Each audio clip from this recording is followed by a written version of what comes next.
Paano ka nag-apply kung walang resume? Nag-send lang ng mga gawa ko, ganyan lang. Oo, kasi karamihan sa mga kababayan natin, talagang sila halos araw-araw Yeah. nagsisend ng 3 hanggang 5 resume. Araw-araw yun, ha? Ang galing naman ito kasi hindi ka nagpasa ng resume, Oo. pag-communicate ka directly, parang Direct. nag-message ka sa kanya sa Instagram, and Oo. doon na nagsimula yung inyong conversation. Doon nagsimula. Oo, ganun din. Oo. 9 to 10 months, and then katulad din ni John Ben, ikaw din, Mm. Sean, ay pinadalang ka rin ng employer ng pang-medical mo, Yes po, lahat. Oo. biometrics mo, Oo, lahat, lahat. even yung plane ticket ninyo, di ba, libre. Oo, libre yan, libre. Pero sa kanya, Tapos, ano niya eh, ano? pinadalan din siya ng pocket money. Pocket money din, oh. Binigyan ako pocket money. Pocket money pa. Oo. Talagang itong employer nyo ito, napakabait. At naghahanap pa ba siya ng mga empleyado? May naka-ready na sa amin niya eh, yung kaibigan niya, tapos yung kaibigan ko. So meron pang 2 na paparating. Bali, tatlo. Tatlo. Bali, apat. Apat. Oh. 2 kaibigan niya, tapos yung kaibigan ko naman na ni-refer ko, Oo. tapos may isa siya na may kinuha rin siya. Oh, so meron pang 4 na mga Filipino Opo, tattoo Pilipino. artist Opo. na paparating dito sa Canada. Sana po ma-approve para puro Pilipino na dito. Oo nga, God willing, ma-approve kayo at saka ma-interview ko rin kayo kasi masaya to kasi marami kayo ng mga tattoo artist ng mga Filipinos na magkakasama-sama kayo dito ngayon sa Opo. Canada. Bali dito po sa GP, Hmm. parang ako po yung first time na naging tattoo artist dito Mhm. na nagaling sa ibang bansa. Pero may Pilipino naman na tattoo artist dito pero permanent residence na kasi siya dito. Mhm. Tapos siya yung pangalawa, kami yung parang galing sa ibang bansa na napunta dito para magtato. Oo, kayo yung talagang direct hire pa. Opo, direct. Mismo galing sa Pilipinas na nakarating dito sa Canada. Itong employer ninyo, lahat ay, kumbaga, sinolder niya lahat ng gastusin ninyo, even pati yung tirahan ninyo ay Opo. sagot ng employer. So Opo. talagang wala na kayong gagastusin. Ang gagastusin nyo na lang is yung pang-araw-araw ninyo. Opo, na pagkain. Yun lang po. Pinoy ako!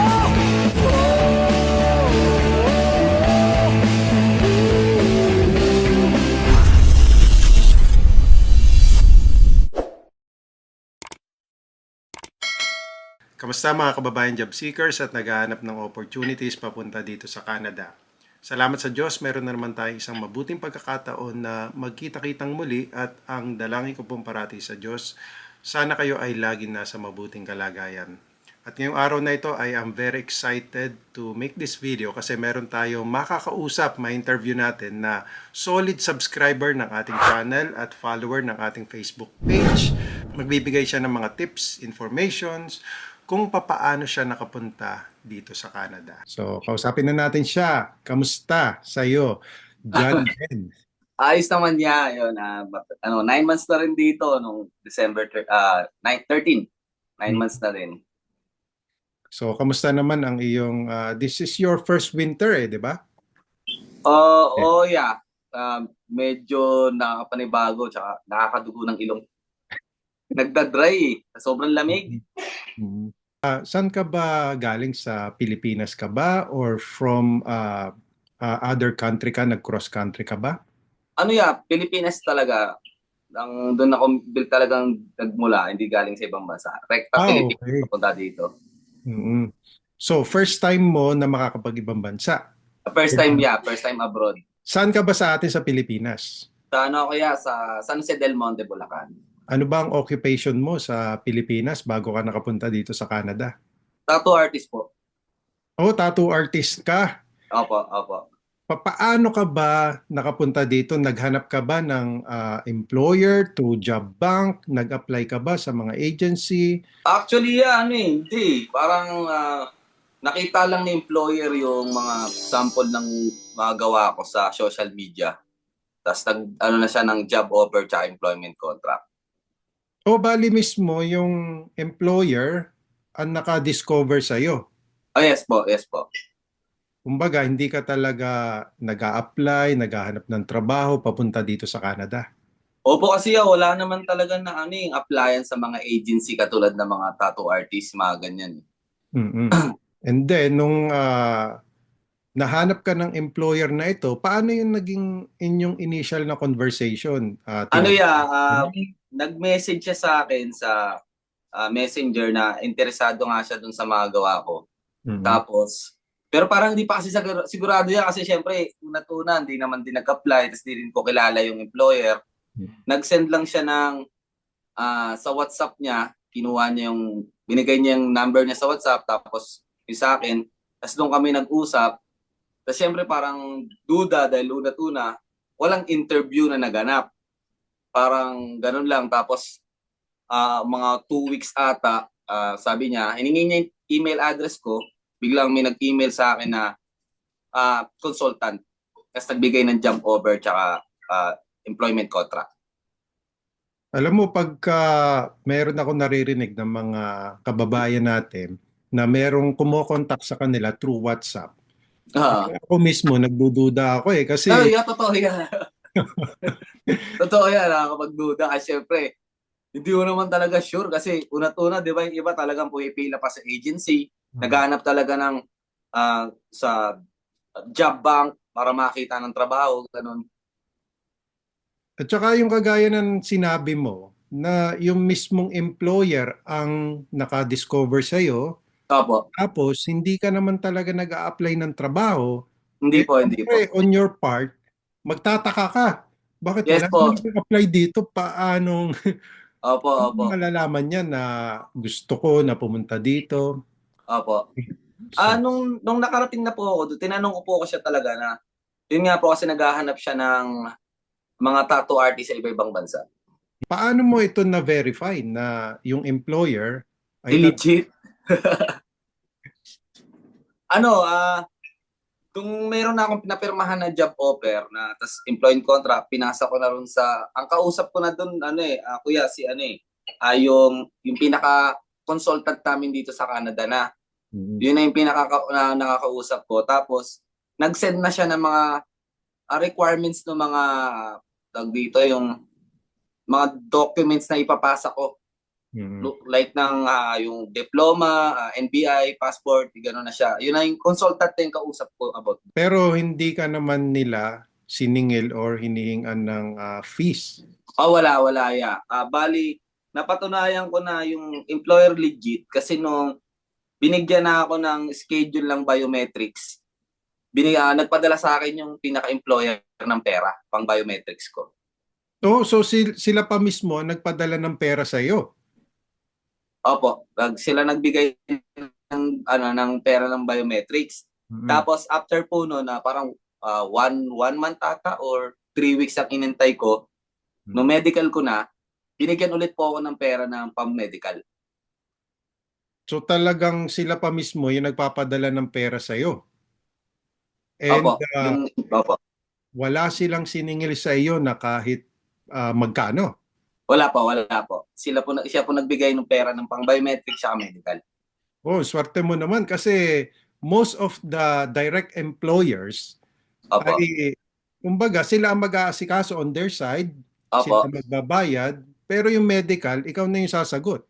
'Di ba? Yun nga po na Pagpa-biometrics. Opo, yun din po yung mas naririnig ko sa iba. Doon sabi ng ate ko, legit nga yung kausap mo.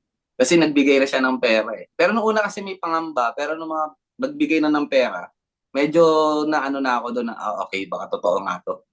Na confirm na totoo to kasi sino ba namang employer ang Opo, magpapadala nung ng unang pera pera. sa mismong applicant, 'di ba? Opo, opo, opo. Hmm. Ngayon, gaano katagal yung naging proseso bago ka nakapunta dito sa Canada? Ah, Nagpasa po ako kasi na-receive ko po yung job offer sa employment contract ko, parang mga May po. Tapos na-approve po yung work permit ko Hmm. parang August. Tapos dumating yung visa ko, parang August. August din po siya, second week, dumating yung visa ko. So itong employer mong ito, hiningan ka ba nila ng IELTS? Wala ya. Hmm. Ah, Pare, yun nga ang pagkakaalam ko dati, kailangan ata mo na mag-IELTS o kaya selfie ata o ganun. Pero wala naman silang hiningi about doon sa IELTS. Ano ba ang iyong educational background? High school lang niya. Kaya So, medyo in- nag-aalangan ako nun niya kasi nga sabi ko baka hindi ako makarating kasi high school lang, baka kailangan college, ganyan. High school graduate ka, pero eto na ba yung bagong curriculum sa high school? Hindi pa ya, yung luma pa din, yung hanggang fourth year high school lang. So hanggang fourth year high school lang. Ah, ah. Can you walk us through do sa process ng iyong application bago ka nakapunta dito sa Canada? Parang tinatagal ko kasi yung pag-apply ko ya kasi medyo natatakot pa ako first time abroad eh. Kaya umabot ako ng 9 months bago nakarating dito kasi nung na-approve ako nung job offer natanggap ko May, na-approve yung work permit ko ng August, na-receive ko yung visa ko, nag-antay pa ako ng 3 months siya para sa polo. Oo. Yun yung matagal ya, yung polo. Kaya nangangamba naman ako noon, baka yung employer ko, hindi na ako kunin dahil sa sobrang tagal ng process ng polo. 3 months bago na-approve ng polo, tsaka bago ako nakarating dito, March. Bakit natagalan doon sa polo? Talagang ganun ba yung process sa polo? Sabi niya, ganun daw eh. Kasi maraming hiningi doon. Kasi first time nung employer ko kumuha ng foreign workers. Kaya parang ang dami niyang documents na pinasa. Tapos parang yung si Polo, ang nangyari parang naghanap ako ng agency sa Pilipinas para tumulong doon sa pag-process ng Polo ko. Tsaka ron sa OEC, tsaka sa PIDOS, parang yun ang pagkakatanda ko yan. Parang kahit direct hire pala, kailangan kong manap ng agency sa Pilipinas.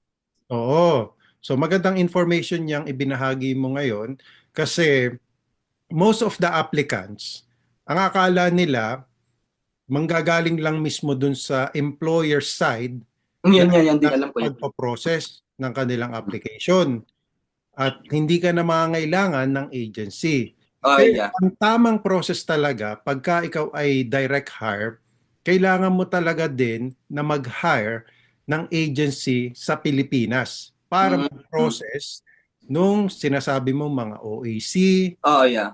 tinulungan ka rin sa Polo.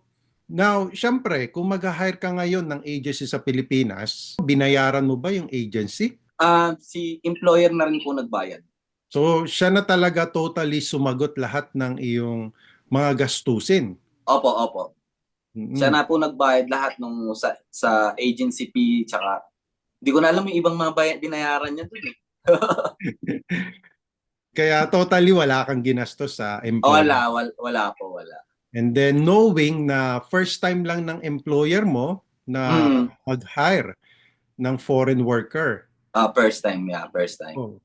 So kaya medyo naging challenging. Una, yung pag-apply niya, pag-aasikaso sa Polo. Opo. Kaya, Tsaka yung sa LMIA ata, parang medyo nangangamba rin siya kung ma-approve siya sa LMIA, ganyan. kasi nga first time lang niya mag-hire ng foreign worker. Opo, first time talaga.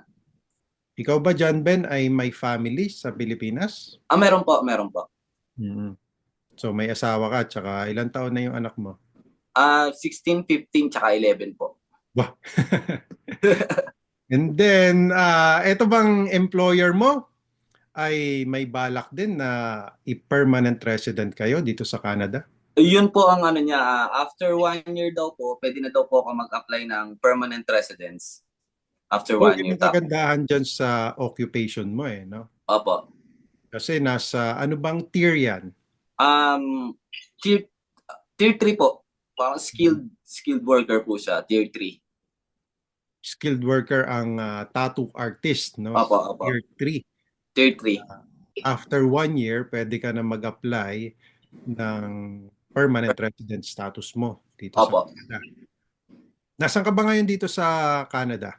Dito po ako sa sa Grande Prairie, Alberta. Parang gitna siya ata hindi ko alam kung saan sa part eh. Malayo siya sa Edmonton, parang 4 hours ata tapos 7 hours sa Calgary, parang gano'n siya kalayo. Paano naman yung accommodation nyo dito dyan sa Grand Prairie?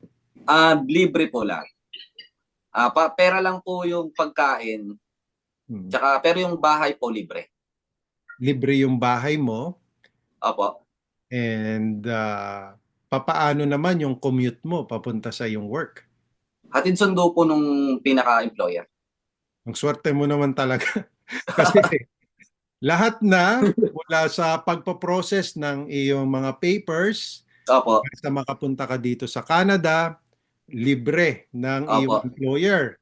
Opo. Binayaran lahat ng gastusin mo. Tapos Opo. pagdating mo pa dito sa Canada, libre ang iyong accommodation Opo, yes po. and pati yung pag-commute mo papunta sa trabaho, back and forth ba to? Opo, back and forth. Pag gusto naming pumunta ng like palengke or store, pwede rin po kami magpasundo tapos pahatid, gano'n. Oh, sino naman ang nagsusundot nag-aatid sa iyo? Siya rin po, mismo yung po, may-ari. Yung pinaka-employer po. Wow, napakabait naman talaga ng employer mong ito. Parang, ewan ko lang kung rare ba yung ganitong klaseng employer na makikita mo talaga Siguro po. Siguro. So, yung kasing accommodation, medyo may kamahalan din. Opo, kasi ang natanong ko po kasi dito sa mga kilala ko rin dito, mga Pilipino po, ang binabayaran po kasi nila sa bahay, parang 600, hindi lang po isang, parang kwarto lang po yung binabayaran nila, parang $600 to $700 a month. So, Yun ang binabayaran nila.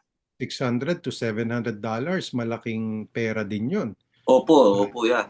Sobrang laking pera. Ipunin para sa sarili mo, para in the future na mag-apply ka ng iyong permanent resident status and once makuha mo yung family mo, at least meron ka ng ipon, di ba? Ipon, no? Yun nga, pinakamahalaga dun niya.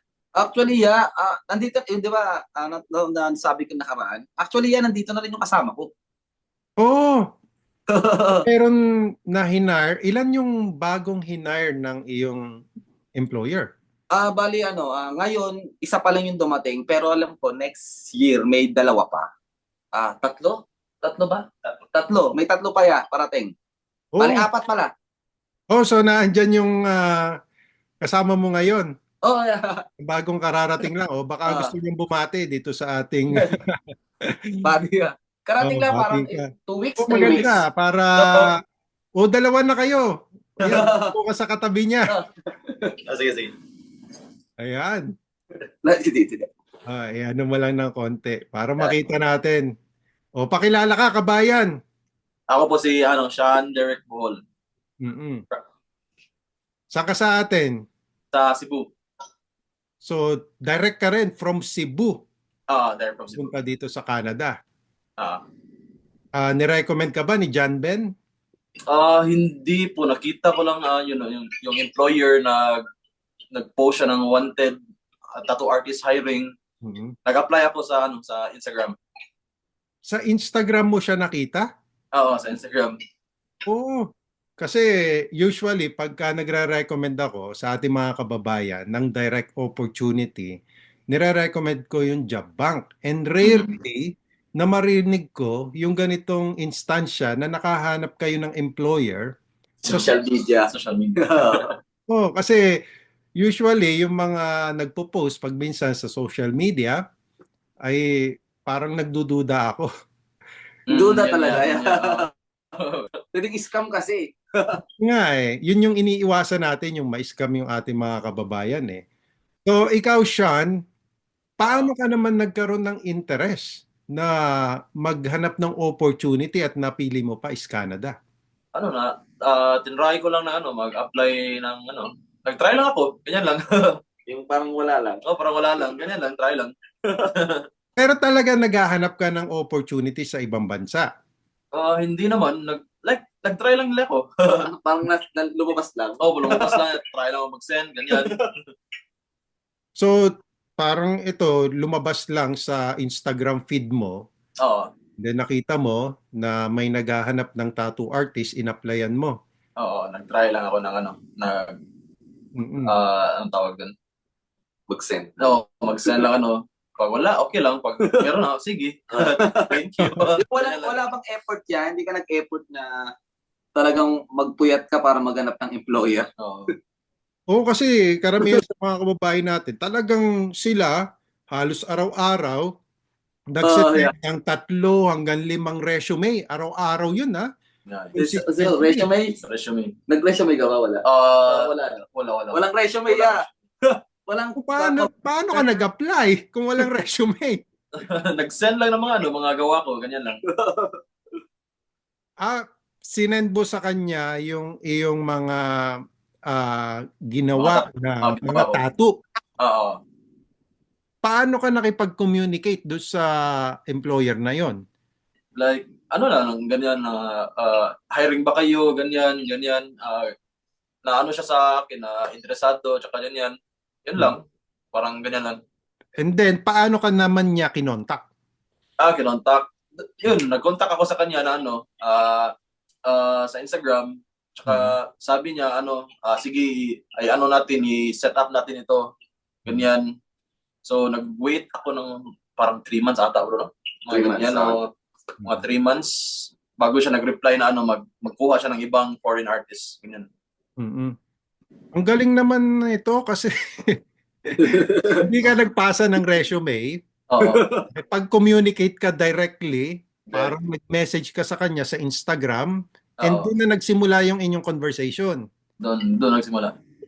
Tapos, ipinasa ka na niya sa kanyang immigration consultant Yes po. para magpasa ng mga Mga requirements. Same lang kay John Ben. Oo.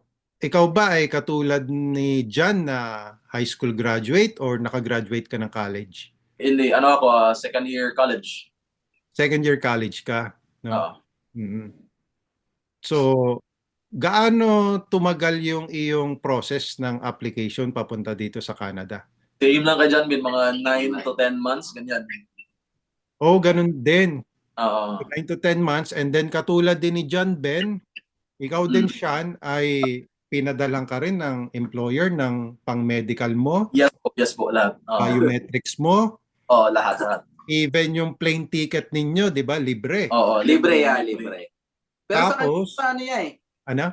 pinadalan din siya ng pocket money. Pocket money din, binigyan ako pocket money. Pocket money pa. Oo. Talagang itong employer nyo ito, napakabait. At naghahanap pa ba siya ng mga empleyado? May naka-ready na sa amin niya yung kaibigan niya, tapos yung kaibigan ko. So meron pang 2 na paparating. Bali, Tatlo. bali 4. Apat. 2 kaibigan niya, tapos yung kaibigan ko naman na ni-refer ko. Oo. Tapos may isa siya na may kinuha rin siya. Oh, so meron pang 4 na mga Filipino Opo, Filipino. Opo. na paparating dito sa Canada. Opo. Bali, wait lang po sila ng approval kasi nga po yung bagong rules dumating, kaya parang inaano pa ng immigration consultant kung ma-approve o hindi. Kasi yung rules kasi ngayon parang 1-year contract na lang sa bawat employer Oo. So, dahil dito sa mga restriction na ito, Opo. kaya kumbaga, tinitingnan pa ng IRCC Kung opo. o kung ma-approve ang mga Opo, yun po. Opo. Sana po ma-approve para puro Pilipino na dito. Oo, God willing, ma-approve kayo at saka ma-interview ko rin kayo kasi masaya to kasi marami kayo ng mga tattoo artist ng mga Filipinos na magkakasama-sama kayo dito ngayon. Opo.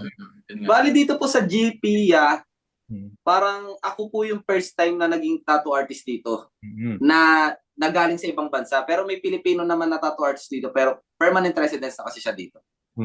Tapos siya yung pangalawa, kami yung parang galing sa ibang bansa na napunta dito para magtato. Oo, kayo yung talagang direct hire pa. Opo, direct. Mismo galing sa Pilipinas na nakarating dito sa Canada. Opo, first time abroad niya, first time din. Ayan, sa mga kababayan nating nagtatanong sa atin na mga first-timer, eto, mga first-timer, kausap natin ngayon. At saka first time din na nakaranas ni Sean ng winter. Kamusta naman, Sean? Malamig. Malamig talaga. Malamig naman. Madudulas ka pa sa labas kasi tatayo pa yung nag-ice na yung kalsada. Itong employer ninyo, lahat ay, kumbaga, sinolder niya lahat ng gastusin ninyo. even pati yung tirahan ninyo ay Apo. sagot ng employer.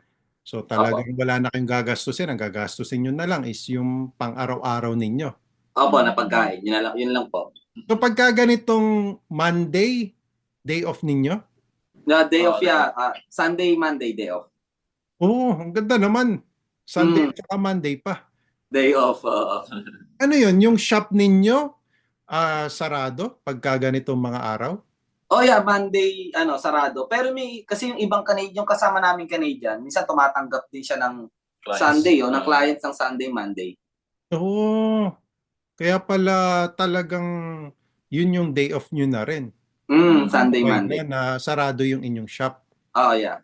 John Ben, di ba meron ka bang shop sa Pilipinas? Wala bali nakikipasukan lang din ako dun sa sa Pilipinas. Mm-hmm. Wala talagang sariling shop, medyo mahal eh. Mahal ang ang Ang rent. pagtayo ng shop, hindi kaya. Ikaw, Sean, meron kang shop sa Wala po. Pilipinas? Same po kay John Ben po. Nakiano lang. Oo.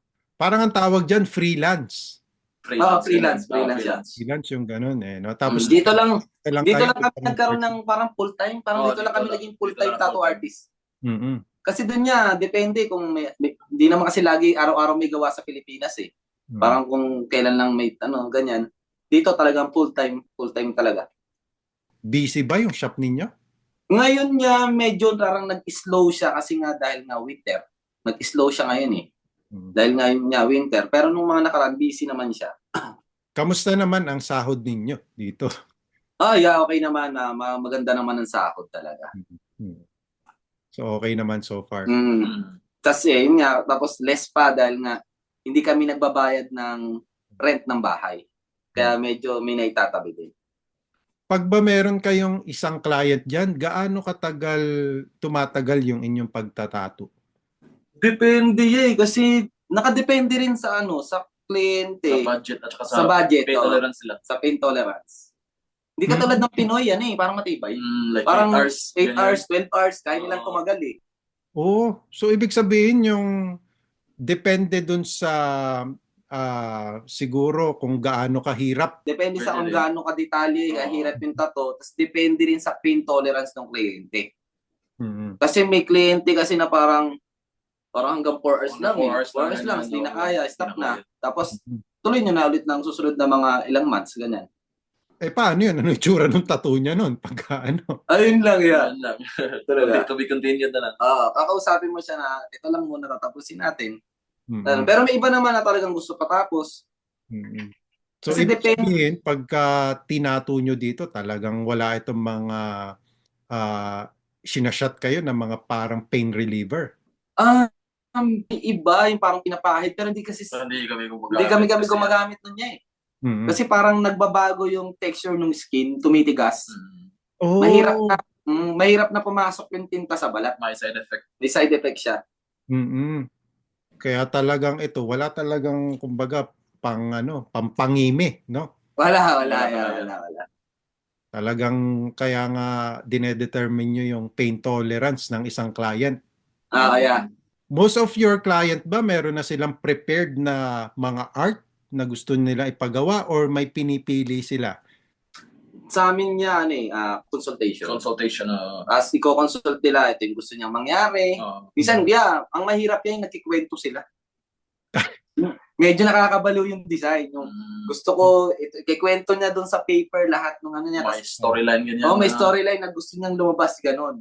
Yun yung nakakabaliw tapos, from their storyline na sinabi sa inyo, doon kayo ngayon magpipinta.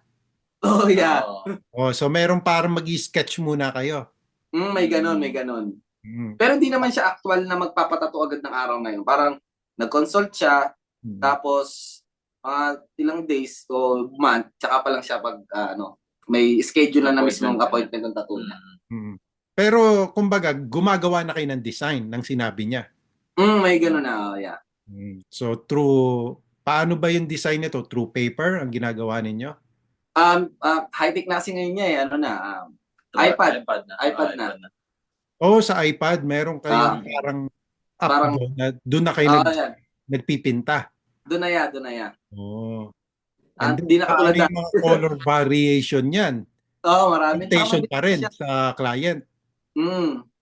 Mabilis na rin siya gamitin. Di katulad dati sa papel pa eh. Oo. Ngayon, sa iPad na. So maganda, marami akong natutunan sa inyo ng mga impormasyon. Kasi ako talagang wala akong from zero knowledge, wala akong kaalam-alam tungkol sa mga pagtatatong yan. Although Oh, yung yeah. mga pinsan ko, ang dami nilang mga tattoo. Tattoo, oo. Ayun. Di ko Okay. ngayon sinasabi na, Pia, Hmm. pag tattoo artist ka, ano eh, parang sabi ng, parang sabi nila, parang, hanggang dyan ka na lang. So, wala Mhm. kang future. Wala kang maano sa abroad. Hindi rin namin akalain yan. Hindi naman namin din nakalain talagang yung pagtatato namin, magiging daan para makapunta sa ibang bansa. Mhm. Kasi ngayon nga lang ako naka-experience din na may ma-interview na katulad ng mga tattoo artist. Oh, Kasi yeah. most of the applicants na nagpupunta dito sa Canada, syempre talagang ang mga trabaho nila is yung usual na mga trabaho, mga Trabaho. workers. So, John Ben, meron ka bang gustong sabihin sa ating mga kababayan na nag-a-aspire din na magpunta dito sa Canada? Yun, tuloy-tuloy lang. Tapos, kung yun nga, yung pinasend mo siya sa job bank, marami rin, o kaya sa agency. Shoutout ko yung agency, kuya, okay lang. Oh, sige, sige. First Dynamic Resources, marami silang mga na-hiring na mga pathway, papunta dito, mga trabaho papunta dito sa Canada. Ikaw, Sean, ano masasabi mo sa mga kababayan natin na katulad mong tattoo artist or mga nag-a-aspire na makapunta dito sa Canada? Ano lang po, never give up lang po. Tsaka try your heart lang, ganyan lang. Yun. Practice every day para Practice every day. kasi iba yung standard ng mga foreign. Dito, ibang standards. How about shout out? May gusto kang shout out, John Ben? Shoutout pala ron sa shop namin dati sa Pilipinas, Trasta Tattoo Shop, Chris Cruz, Annie Cruz, Sunny Blamo, EJ. Shoutout din sa family ko, sa asawa ko, Myra Romina Pasyon, sa mga anak ko, tsaka sa mga nanay-tatay ko. At i-follow nyo rin po itong si John Ben sa kanyang Facebook page Opo. at sa kanyang Instagram. Ano bang pangalan ng iyong Facebook page or ng iyong Instagram? John Ben Teen Tattoo. Tapos sa Facebook, ganun din po, John Ben Teen Tattoo po. So, Tagalog po mga yung Teen kababayan. Tattoo. Ilalagay natin yung link ng iyong Facebook page at ng iyong Instagram page para ma-follow ka nila. And kung meron silang further question, lalo na doon sa mga kababayan natin na gusto makapunta dito sa Canada, then they Yes can po. you at mag-leave sila ng comment sa iyong mga art. Opo, yan. Oh. Ikaw naman, Sean, may gusto ka bang i-shout out? Shoutout kay sa Ingso family sa Cebu, Danley, Ate Liz, Densyo, JR, tsaka yung family ko, si Shannon at Sid. Yun lang po. Ayun, meron ka rin bang Facebook page or Instagram page? Yes po, yung Facebook Facebook profile ko ay Sean Dedrick, tsaka yung Instagram ko ay ink2.thevoid.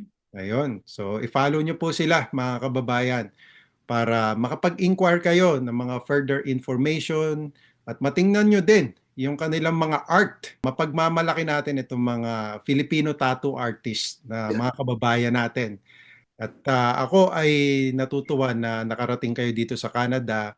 Salamat This is your first time na magpunta ng ibang bansa. And bini-welcome ko kayo. So, welcome sa Canada. Yes. Hopefully, ay maging successful kayo dito and madala nyo rin yung inyong mga families dito. Yes po, pangarap. So, that's it for me today, mga kababayan. I hope you like this video. If you do, please give it a thumbs up. And as always, more tips, information, inspiring story na katulad ng binahagi ni John Ben at ni Sean dito sa ating channel. I will see you, God willing, on my next video. Samahan nawa kayong parati ng Panginoon sa inyong pang-araw-araw na buhay. Magandang araw po sa inyong lahat.